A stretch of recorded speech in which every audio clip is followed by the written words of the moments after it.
Hi everybody, Sarah here, the organic dietitian. So today I am going to be talking about blood sugar balance. So this is something that I've been working a lot on this year myself. This is something that we address with all of our clients. So I thought it was an important topic to discuss today. So blood sugars being in balance is really important for many different situations. Helps with better sleep, helps support healthier moods, helps support the thyroid, helps support hormone balancing and therefore having better periods, thinking more clearly, more stable weight. It even impacts your gut health, your skin, how clear your skin is. It impacts if you have cravings.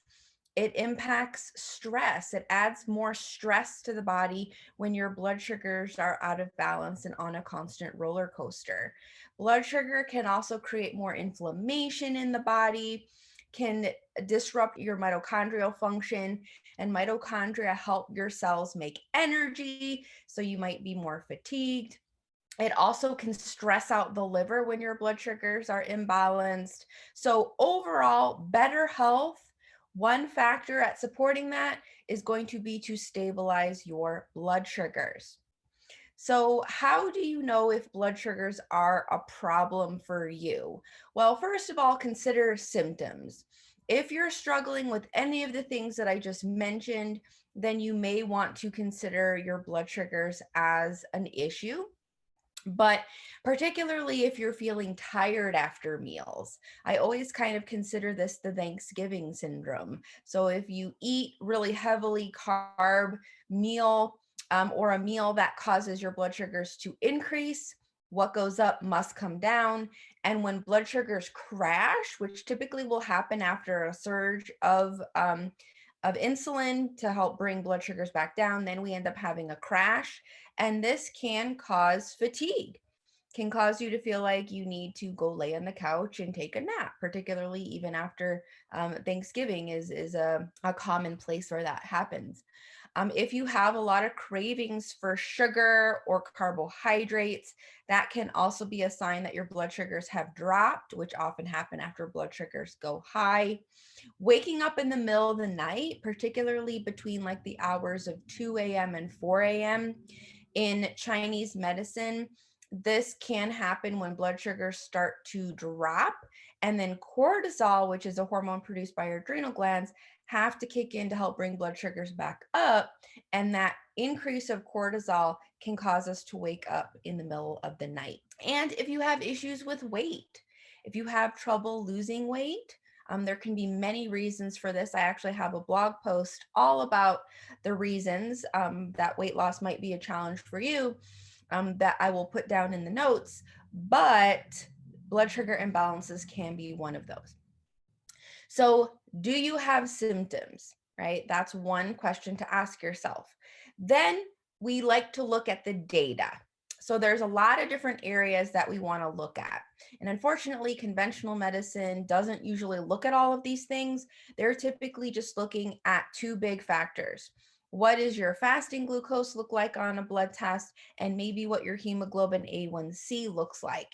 And hemoglobin A1C is letting us know what your average blood sugars over a 3-month period will look like. And typically, if those are elevated to the standards that conventional medicine says there's diabetes, then that's where they will intervene.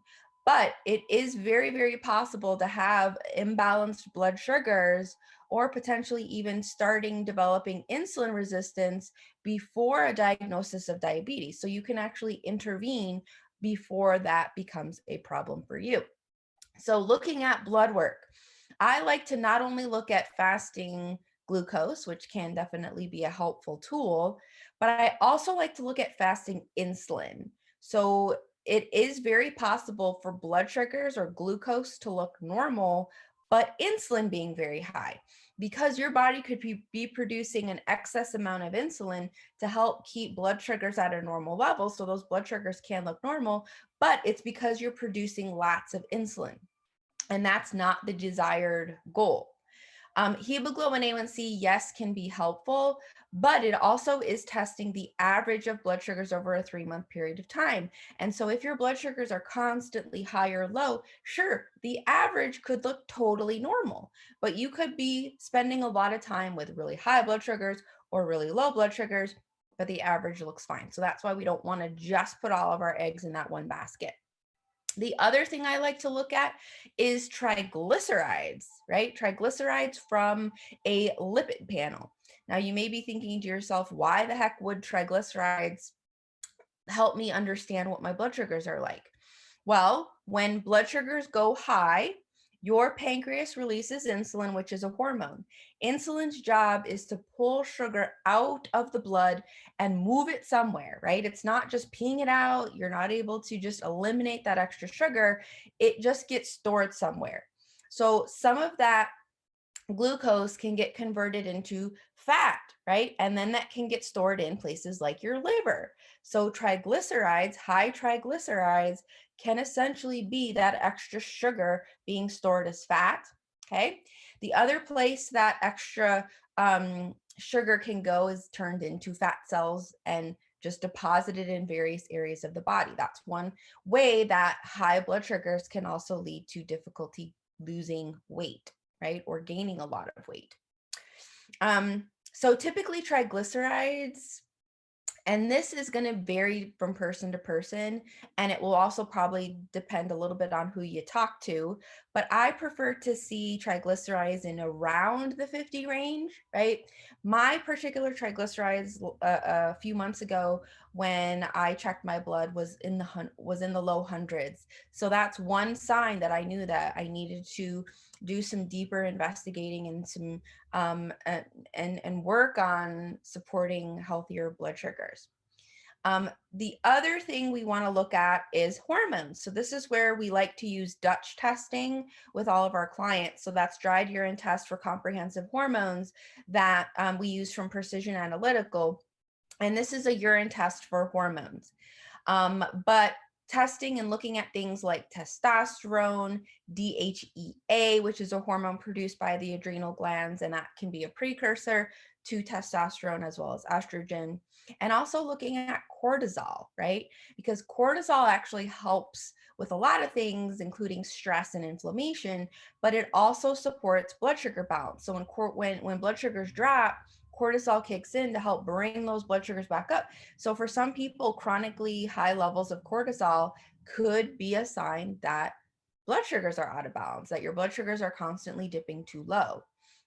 High testosterone and DHEA can also happen. We can have more androgens. These are our androgens being produced when blood sugar is out of balance as well.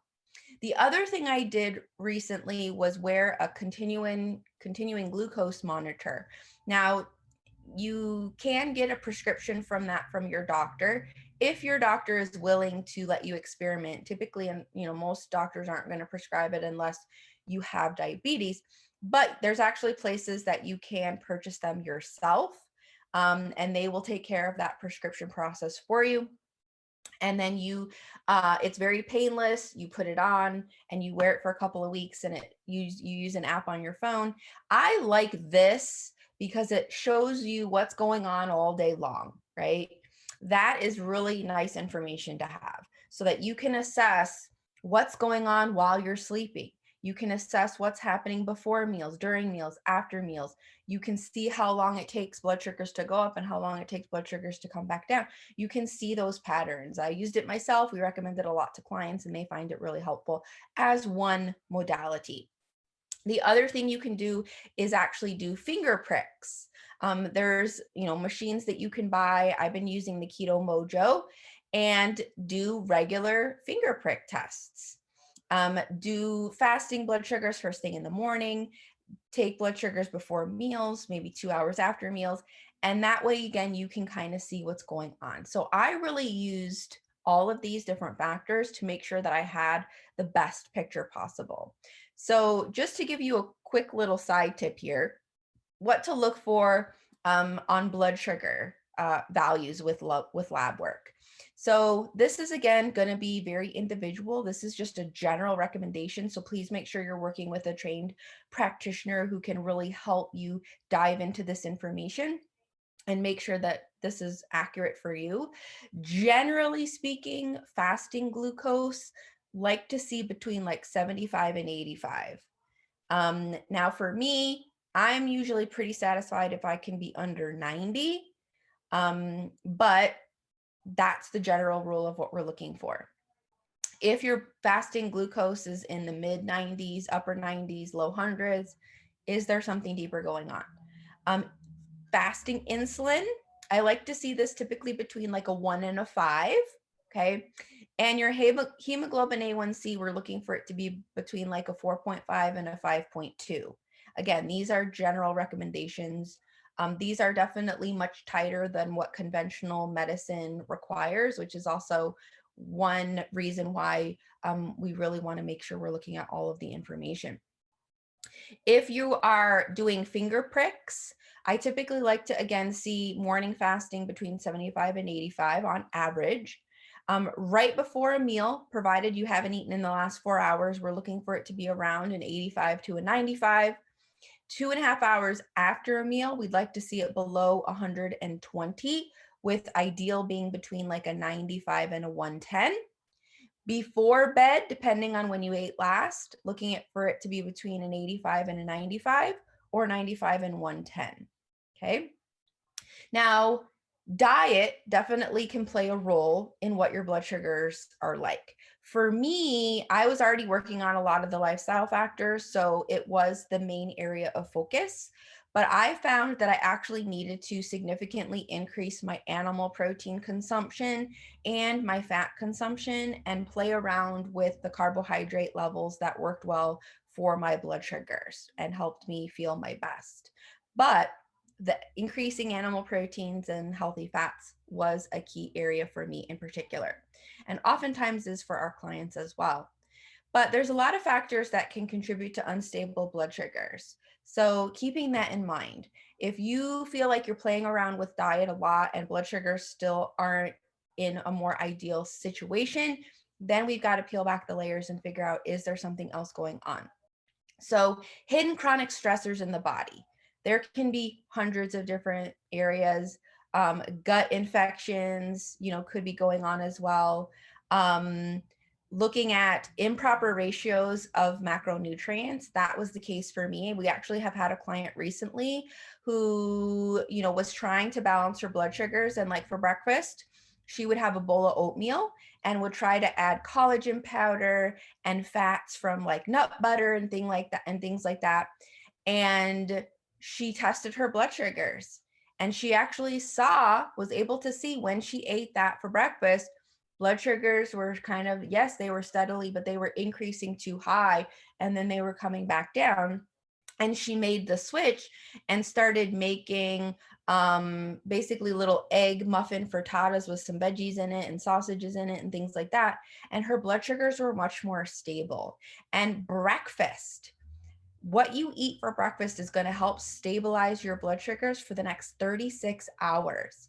So if, we could try sometimes to add as much fat and protein to a high carb meal, and for some that may not be enough to stabilize blood sugars, but she was able to determine this by getting the information to see what worked well for her. Inappropriate eating times. Maybe you're eating too frequently, or you're skipping too many meals. Lack of or over exercising adds a lot of stress on the body. Too much caffeine. Caffeine can actually increase cortisol, and that can increase blood sugars.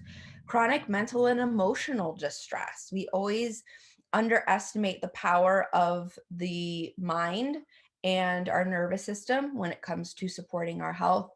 Artificial or herbal sweeteners such as Splenda or stevia.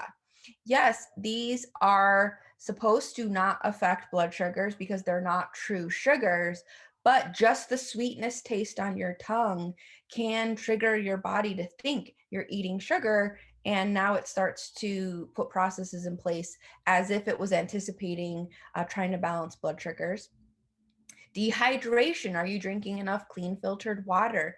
Certain medications, particularly psychotropic drugs, not getting enough sleep, not getting enough rejuvenated sleep, even improper breathing patterns. So there's a lot of factors to consider when it comes to balancing your blood sugars, but it is a very, very important aspect of supporting your health. I particularly am doing much better with blood sugars. I'm sleeping better at night. I don't have the cravings that I used to. My skin's clearer. I have been able to lose a little bit of weight. So definitely a lot of great benefits of addressing your blood sugars. So hopefully that helps you. If you're interested in working with us, see the link in the page below.